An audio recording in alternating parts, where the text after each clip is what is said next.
Today, the Monetary Policy Committee agreed to ease the level of monetary policy restraint in New Zealand, and that was by reducing the official cash rate to 5.25%.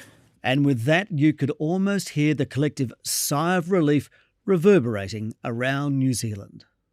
Here in New Zealand, annual consumer price inflation is sustainably returning to within the committee's 1 to 3% target band. Inflation is being tamed, and so the official cash rate, held at 5.5% since May last year, has finally been cut. It is so pleasing to be able to make that statement on behalf of the committee. But what a turnaround. In May this year, the Reserve Bank Committee was predicting the first cut to happen this time in 2025. So what convinced the Reserve Bank to cut now, and when will it actually make a difference to our economic lives?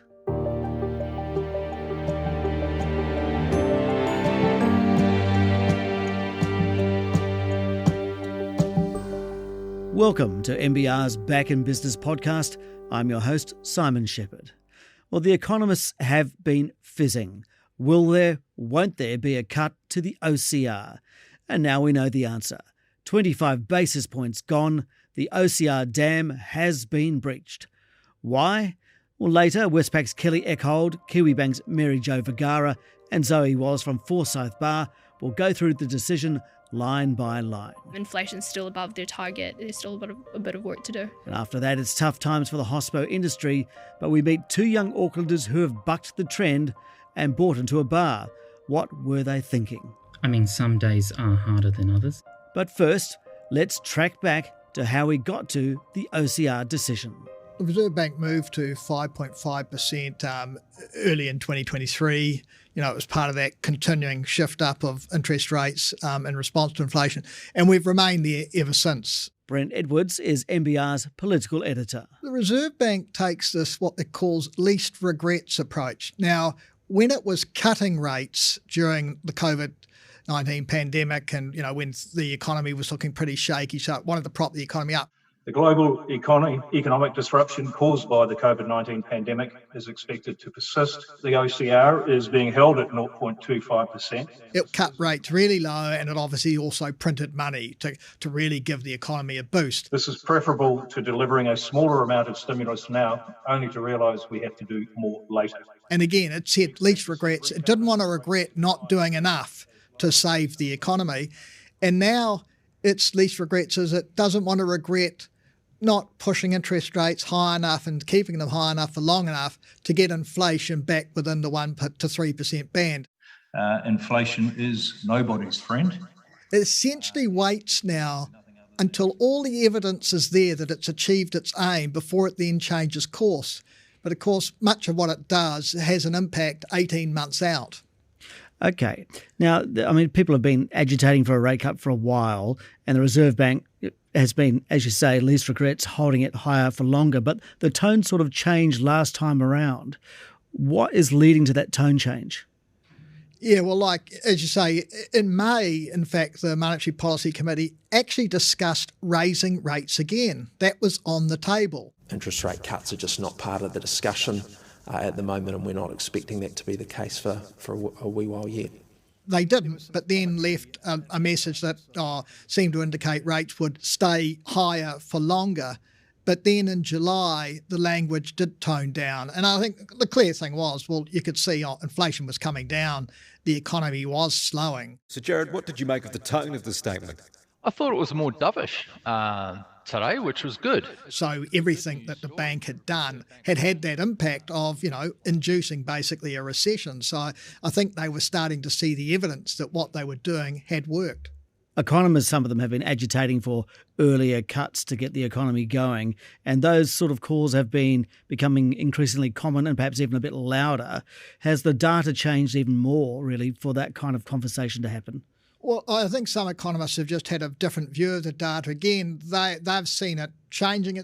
The data's changing, I think, pretty much in line with the Reserve Bank's expectations, but it just doesn't seem to be spooked into thinking, oh, well, we better start easing rates because things are really, really slowing down. I think other economists can see just how dire the economy is. And so they're saying, hey, you've got to move now, particularly when you look at the delayed effects of interest rate changes.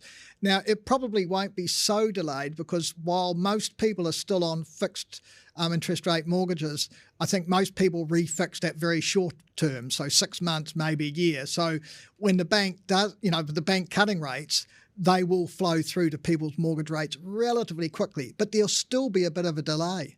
I know the government should be keep its distance from the Reserve Bank, shouldn't be seen trying to influence its decisions, but has it kept its distance? Look, it's kept its distance as much as it could, but it's clearly got a real political imperative to see interest rates come down. I mean, this was the government that got elected on the basis it was going to beat inflation and bring interest rates down. Interest rates have gone up another 0.5%. That's more reason for why we need a national government in 2023. The decision to bring interest rates down or not is the Reserve Bank. It's independent. But there's clearly been some frustration. And as much as government ministers or the Prime Minister can, there's been a bit of jawboning of the Reserve Bank. No direct message where you could say, oh, they're breaching that independence. But they're clearly saying, hey, we've done our bit. We're cutting government spending. We're bringing it back under control. It's now the Reserve Bank's turn. And look, it's basically the government's been claiming credit for bringing inflation down, although we know that's largely the result of interest rates being pushed up so high. But certainly the government wants to see interest rates come down. I guess if the government's that happy, will this be the first day of its re-election campaign? Well, yeah, in a way it will be. I mean, you'll certainly see them crowing about this, that it's a result of their work, rather than perhaps anything else, and that, that budget, the May budget, was the big sort of clincher. Of course, there was always a concern with, how would the Reserve Bank view the tax cut package, but the government always said it had given spending cuts to offset that, so it wasn't inflationary. So, yeah, they'll be taking the credit and they'll want to see interest rates continue to come down so that certainly by the time of the election, people are going to feel a lot easier about what they're paying on their mortgages. So the first trickle of monetary relief has finally been released. But did the data justify the Reserve Bank's decision to throw out its recent OCR projections made just 3 months ago and bring forward the first cut by almost 12 months? Let's get into the detail with Westpac's Chief Economist Kelly Eckhold, Kiwibank Senior Economist Mary Jo Vergara and Forsyth Barr Investment Strategist Zoe Wallace. First of all, I'd like a quick roundtable of what you were picking for yesterday's call. I'm starting with you, Zoe, August or October? I was picking up August 25 basis points, yep. Kelly? I had October. And Mary Jo? 25 basis points. Okay, and Mary Jo? November, 25 basis points. November, 25 basis points. All right. Mary Jo, let's start with you then. First off the rank, are you surprised by the Reserve Bank's decision? To some extent, yes. It was the rate cut that we wanted to have, but we didn't think we would actually get there. Kelly, what about you? Were you surprised by the decision as well? Because you were picking October. Yeah, I mean, I actually thought they would have taken the extra 6 weeks. I thought there was about a 20% chance they were going to cut rates today, so that's a surprise by definition. Having said that, if I look across the tone of the forecast changes they've made, I totally understand all of them. Mm-hmm. So adjustment and profile is kind of like more evolutionary rather than revolutionary in that regard. All right. Zoe, you called for an August cut. You've been calling for one for quite some time, I think. But is 25 basis points enough? Are you happy with that? Yeah, look, I think given that they went today, I think that certainly helps. I think that gives them the opportunity to be more gradual about their approach. And as they said today, they're likely to be highly data dependent. So I think, looking at 25 now, 25 in October, 25 in November is sort of the call. That gets you down to 4.75% by Christmas. That's a fair whack of stimulus to add back into the economy in a relatively short period of time. All right, let's talk about what seems to be a major change to the Reserve Bank's projections from just a few months ago. They've brought the cuts forward by almost 12 months. Does that inspire confidence in their reading of the economy? Kelly, I'm going to ask you first. Yeah, so I think there's a big change in strategy here, right? There certainly has been a change in data. And the indicators that we've seen on the economy in the last 3 months have certainly pointed towards the reduction in growth expectations that they've put through in their forecasts. And basically, they look very in line with the revised forecasts we put forward at the start of this month. But I guess what's really changed here is the strategy, where up until the July review, they had very strongly pointed to keeping rates unchanged at 5.5% this year. And, in May had even talked about putting rates up. So this is a pretty big change. I understand the data has changed, but I think the strategy has changed by more. Yeah, a lot of people are looking at that and going, how, Mary Jo, can you turn around so much in such a short period of time? Yeah, we got a bit of a teaser for the softening in tone back in the July policy review. We always thought that May was just so unexpected, how they had raised the chances or probabilities of another rate hike. We always thought that wasn't needed at the time. They put a lot of weight on the high frequency indicators from May to July, but we had already seen the slowdown happening in credit and household spending. Yep. Business activity. They had already been pointing to a slowdown much earlier this year. So for a layperson, a high-frequency indicator is what? Give me an example. Your PMIs, business confidence surveys, household credit card spending, all those things that we look at. It's not your sort of official national level data, but those all pointed to a slowdown. And Zoe, is it fair for them to say, okay, these high-frequency indicators that Mary Jo's just outlined, is it fair to say, oh, look, they've changed dramatically, so therefore we're going to change dramatically as well? I mean, can we believe that story? Yeah, I think, the others have made some really good points there as well. And a lot has actually changed in the last 3 months when you look at the forward picture. Actually, when you look at the backward picture, a lot of the data's come in about in line with where the Reserve Bank was thinking things would be. But it's the outlook that has materially deteriorated and changed. I think that's what's prompted the change in view. So I do think it is justified in the right call when you think about where things are heading. Plus, you had quite a decent downside surprise in terms of headline inflation, so 3.3 versus 3.6, and that's now looking very comfortably heading back towards their 2% target over the next year. So I think all of those factors weighed up, really warranted the cut today. Okay. Quickly around all of you, though. Zoe first, should the Reserve Bank have cut earlier? I think you can make an argument either way.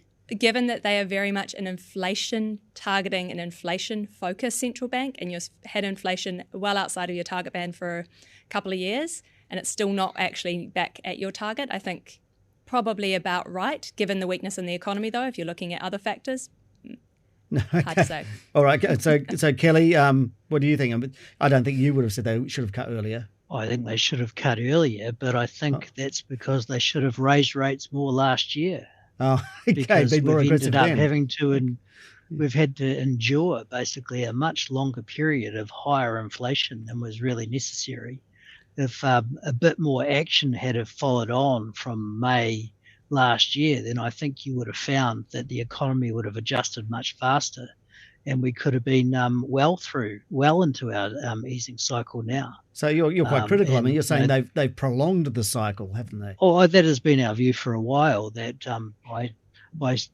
by clipping off the top of the tightening cycle at 5.5, it's basically meant that we had this whole extra sort of almost 1 year basically of waiting for that rate to ultimately have an impact.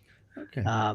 So yeah, I would argue that is a problem. And frankly, looking forward, I think there's still a few inflation risks out there that, might mean that when we get into next year, those interest rate cuts are not as sustained as what their current prediction suggests. We'll jump forward to the Reserve Bank's forward-looking track in a sec.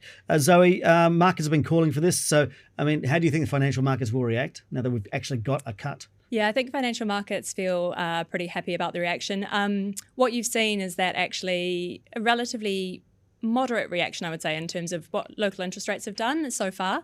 So you're looking at, wholesale interest rates are down around sort of 2 to 10 basis points, which isn't surprising given that they've actually delivered a rate cut today.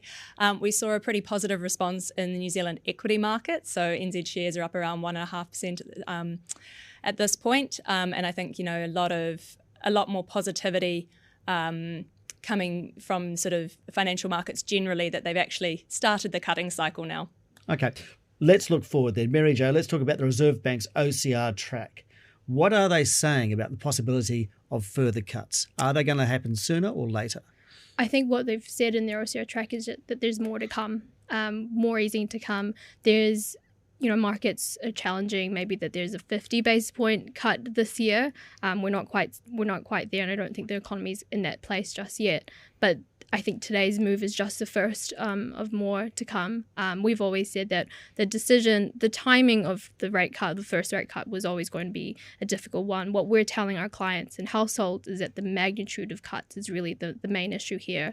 And we see their decision of cutting today more about a decision of returning policy settings to more neutral settings, returning the cash rate to the neutral setting of about 3%, 2.75, 3%. So that is the decision, that is the direction. But when are we going to get there is the question. And Kelly, you're saying that you feel that there might be some inflationary risks coming on. I mean, Adrian Orr today said, it's darkest before the dawn, and now is the dawn, and so they're getting back to a more normalised economy. But you say that there might be still a couple of road bumps.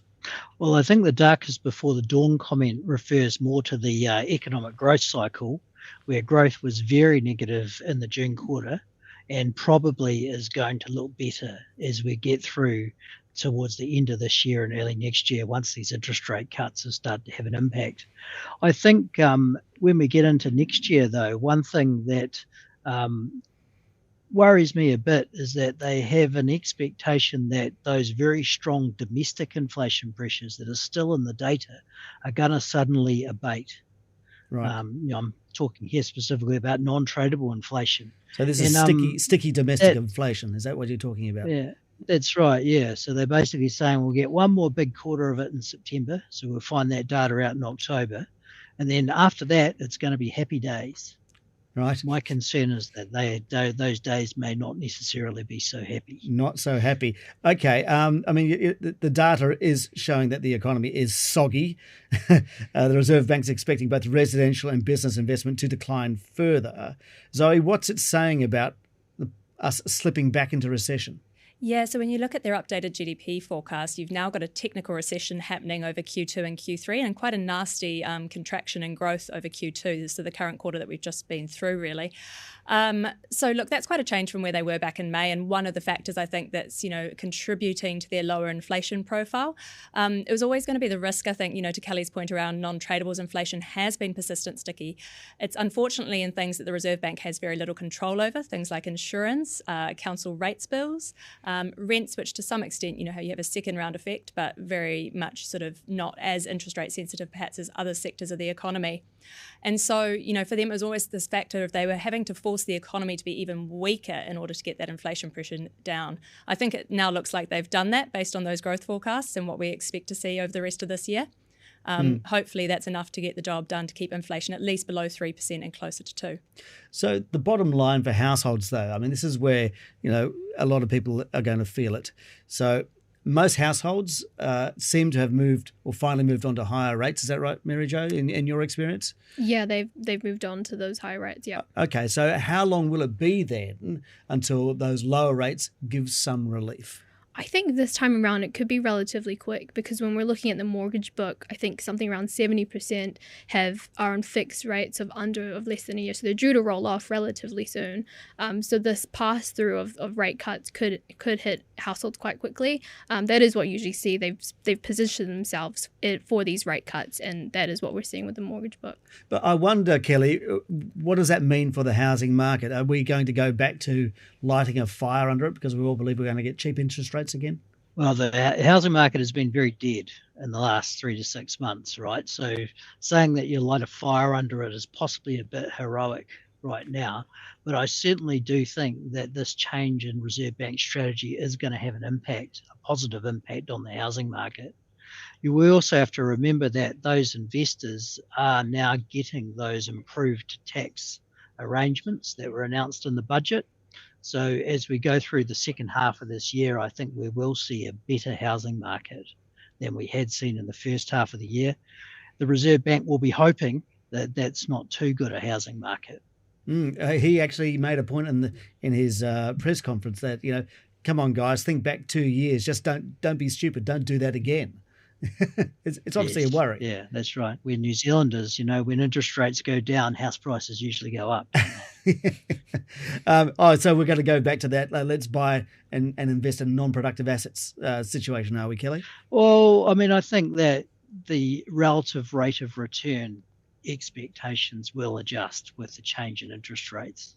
Let's just wrap it up. So, Zoe, the retail sector's happy. The government is out there saying, look what we've done, sort of. They're sort of taking credit.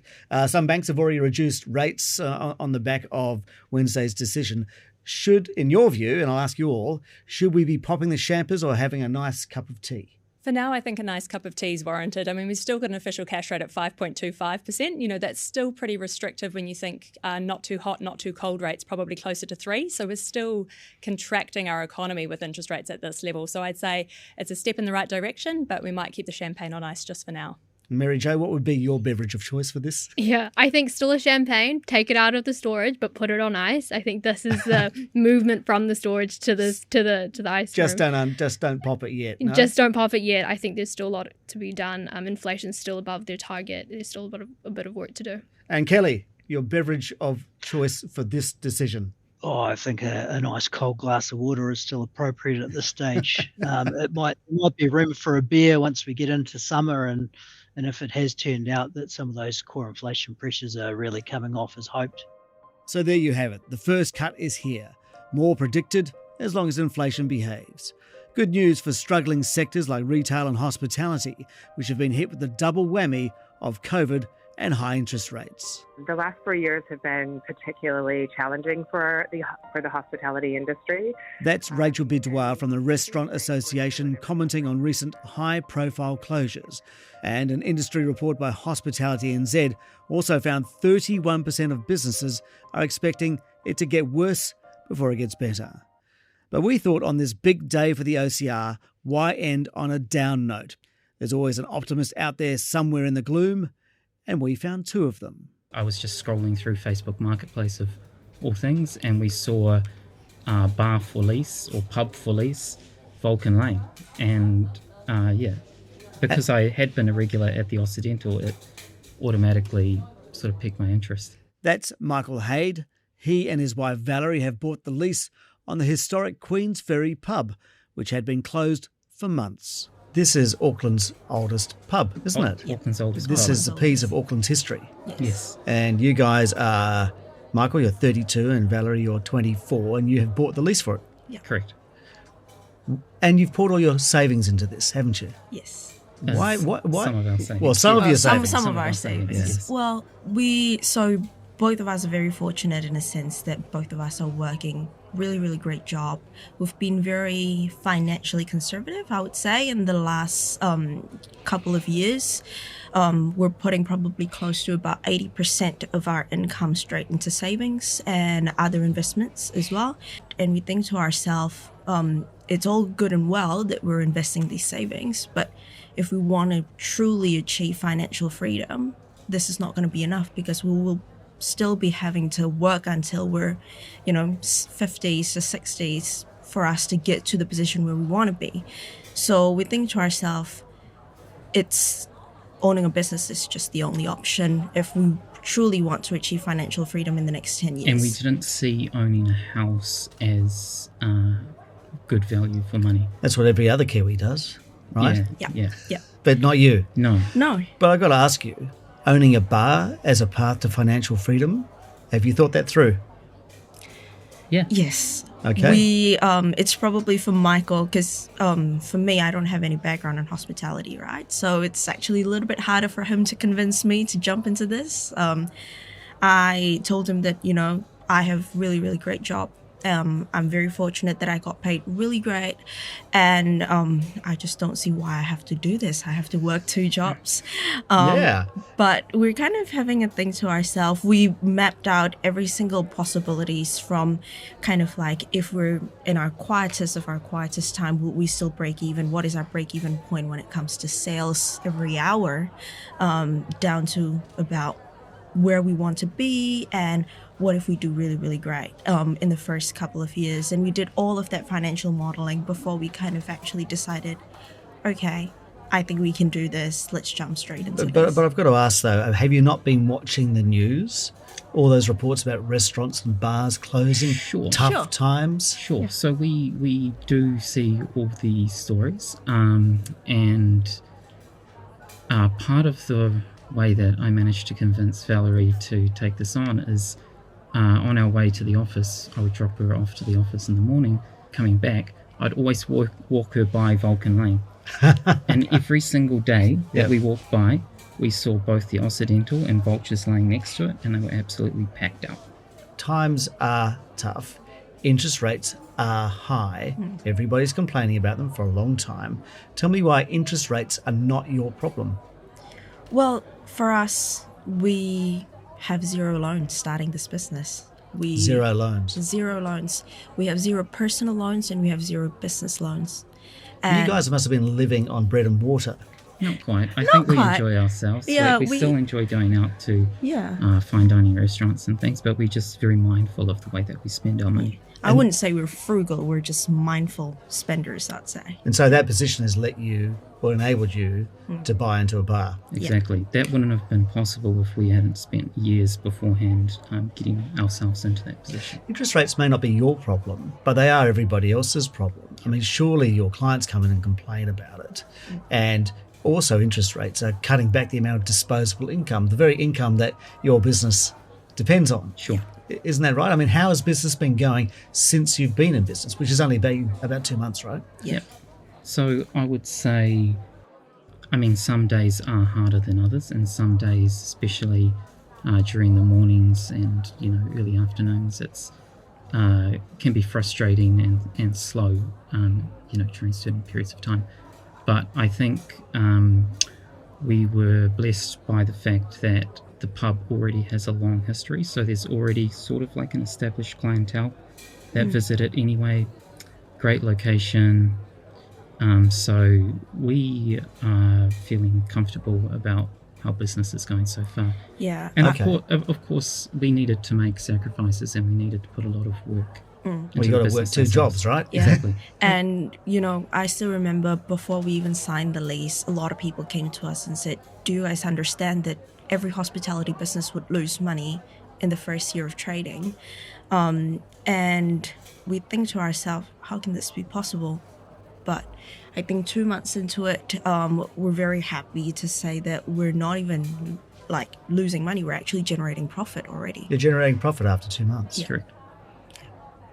That's a bit different to the rest of the story of the rest of the industry. I mean, according to the latest hospitality report, 31% of businesses believe conditions are going to get worse before they get better.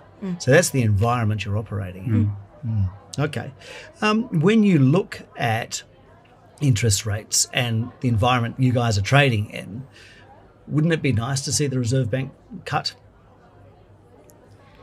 I would probably say Yes, it would, but with a caveat. So yes, it would, because it would give people more disposable income to spend on entertainment and things like that. Obviously, if people's mortgages go down, that means more money in their back pocket, and they're more likely to go out and spend money at the bar, which would be great for us. But we are, determined to succeed in any environment. Yeah. Right. Yeah. So you believe, cut or not, for the rest of the year, because people are calling for a series of cuts, you're going to be okay? Yeah, we're going to make it work. We're going to make it work. You're going to make it work. Do you have to have a lot of optimism to be in hospitality? I think so. Yes. I think so. And a lot of hard work as well. We're not going to be, hiding the fact that we make a lot of sacrifices starting this business. The fact that we essentially would say we have no personal life. Our daily life is literally just at the bar, closing up, go home and sleep and repeat. Yep. Every single day. Yep. Is it worth it? Will it be worth it? Yes. It's been worth it. It's been worth it already. And if tough times like this where everybody's complaining, the fact that interest rates are really high, and not only that, it's the fact that it's a very slow season in tourism as well, and we're making it worth it. I think that it's only going to go up from here. I think people of Auckland are dying to see Auckland back to its glory days, pre-COVID, and looking at the summer season, what it's going to look like for tourism, we have a very great optimism about Auckland and New Zealand in general. You have to admire their work ethic and optimism. A nice way to end this episode of NBR's Back in Business podcast. Links to all the audio clips used are listed in the podcast description. And for more comprehensive business coverage, you can subscribe at nbr.co.nz. Thanks to Creative Director Michael Hickmott and content producers Joseph Hisayasu and Jake Latham. The Back in Business podcast will be back on Tuesday when Warriors CEO Cameron George reveals why the club is financially flying. I'm Simon Shepherd. We'll catch you then.